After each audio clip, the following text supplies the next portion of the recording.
on because I do want to. There's some really great questions I've got coming up for you that I think will help people a lot.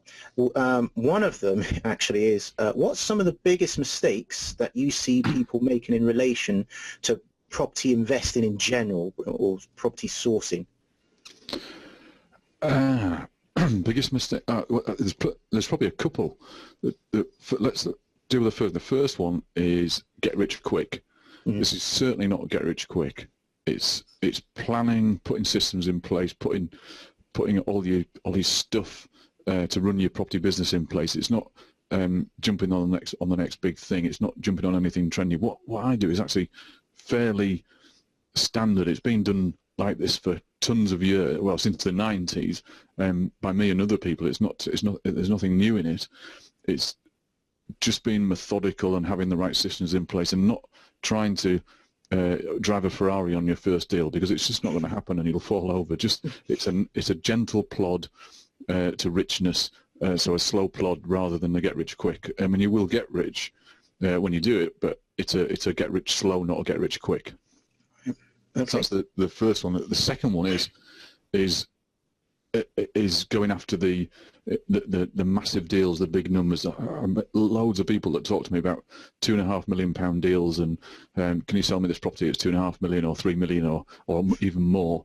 And I said, look, these things are quite hard to sell, and I've sold a lot of property, and if I think they're hard to sell, then go for the little stuff. Go for the 300,000. Go for the 400,000 properties. Go for the 100 grand properties or flats. Go for the small stuff that's easy to sell. And back in the 90s, when Robert Kiyosaki released Rich Dad Poor Dad, which most property investors, that's kind of the birth of kind of buy-to-let property investing in this country, is he was buying small apartments in Hawaii, and it's cheap stuff. And that's what we should go for. It's the cheaper stuff. It doesn't matter.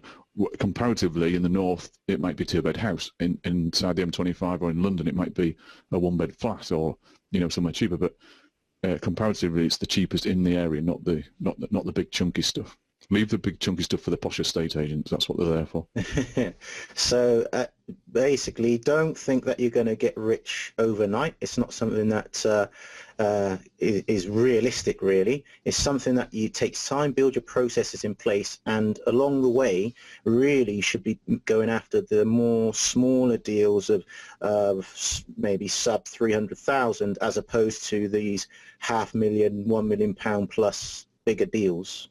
Yeah, that's what I'd say, definitely. Brilliant. Great bit of advice, I think. Great.